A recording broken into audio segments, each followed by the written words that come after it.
ফের তৃণমূল কংগ্রেসের অন্দরমহলে কোন্দল প্রকাশ্যে। এবার অভিযোগ উঠেছে তৃণমূলের এক গোষ্ঠীর দ্বারা অন্য গোষ্ঠীর নেতাকে শারীরিক নিগ্রহের। ঘটনায় উত্তপ্ত নানুর বিধানসভার সিঙ্গি গ্রাম পঞ্চায়েত এলাকা। স্থানীয় সূত্রে জানা গিয়েছে, প্রাক্তন পঞ্চায়েত সমিতির সদস্য হীরা মণ্ডল বুধবার রাত্রে বোলপুর থেকে নিজের বাড়ি ফিরছিলেন।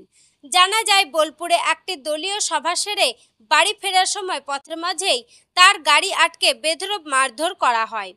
হীরাবাবুর অভিযোগ, তার হাত ও পা ভেঙে দেওয়া হয়েছে।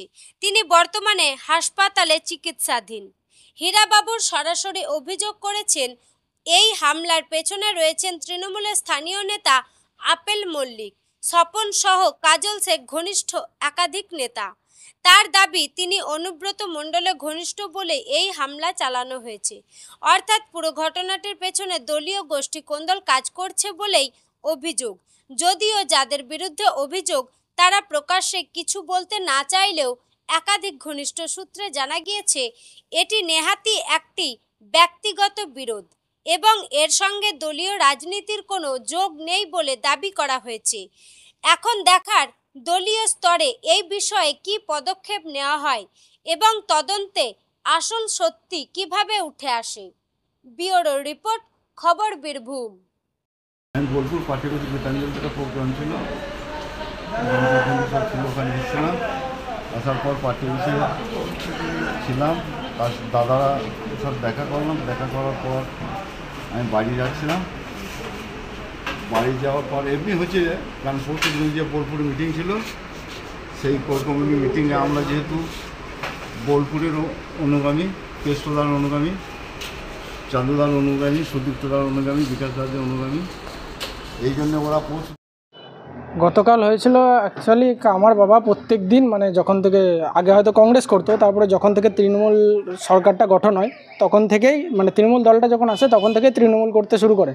তো বাবা বিগত যখন হয়, মানে প্রত্যেক দিন এখন লাগাতার জেলা বীরভূম যে পার্টি অফিসটা আছে বোলপুরে, জেলা পার্টি অফিস, এখানে প্রত্যেক দিন আসে, প্রত্যেক দিন প্রতিনিয়ত।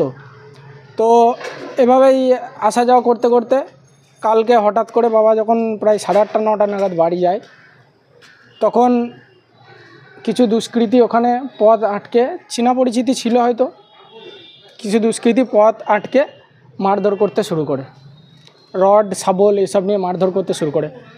এমন মেরেছেন যে ডান হাতটা আর বাঁ পাটা, ডান হাতটা পুরো ভেঙে গেছে, বাঁ পাটা পুরো ফ্র্যাকচার হয়ে গেছে, আর পুরো শরীরে তো মেরেছে। কারা ওরা? অ্যাকচুয়ালি ওরা কারা বলতে, ওরা মানে আমার বাবা তো অনুব্রত মণ্ডলের অনুগামী, তো ওরা হচ্ছে কাজল অনুগামী, কাজল শেখের অনুগামী, ওরা দল করে। অনুব্রত অনুগামী হয়েছে বলেই কি মারধর করছে? হ্যাঁ হ্যাঁ, আসলে পরশু দিন যে, পরশু না মনে হয় 26 তারিখে যে মিটিংটা ছিল, ওখানে মিটিংয়ে আসার পর থেকেই হুমকি দেওয়া শুরু করে।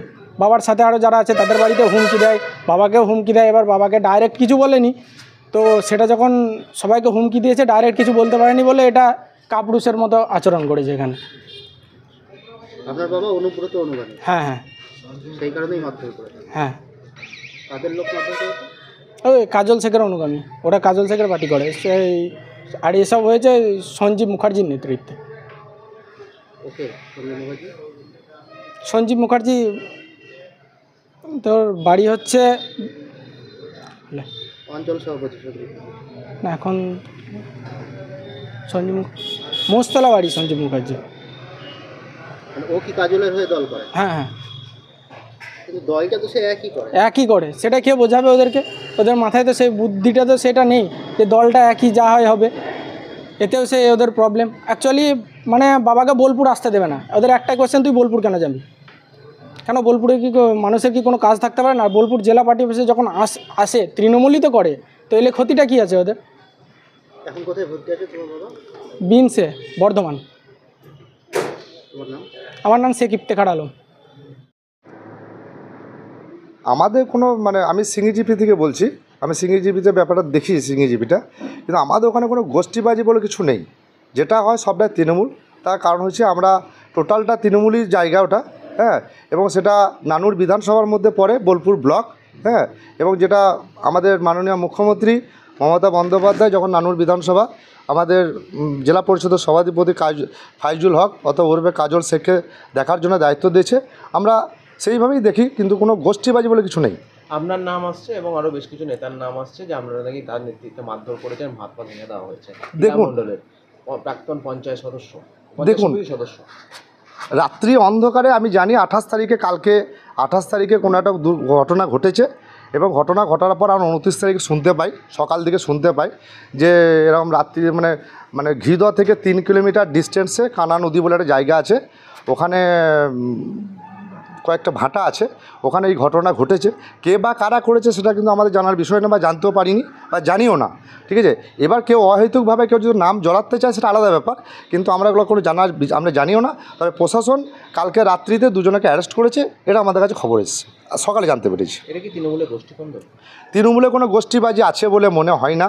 তার কারণ হচ্ছে যদি তৃণমূলে গোষ্ঠীবাজি থাকে বা কোনো বিরোধী থাকে, কারণ আমরা 2024 যে লোকসভা ভোট হয়েছে সেটা আমাদের বীরভূম জেলার সভাধিপতি আমাদের কাজল শেখ মহাশয়ের নেতৃত্বে হয়েছিল এবং আমরা 9600 ভোট আমরা সিঙ্গি জিপি থেকে লিড দিয়েছিলাম এবং বোলপুর ব্লকের মধ্যে সব থেকে হাইস্ট ভোটে লিড আমরা সবাই মিলে একসঙ্গে থেকে একত্রিতভাবে আমরা দিতে পেরেছি।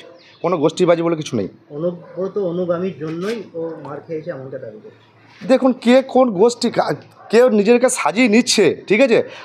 যে বলছে আমি ওর গোষ্ঠী এর গোষ্ঠী, যে বলছে, আমাদের গোষ্ঠী বলে কিছু নেই।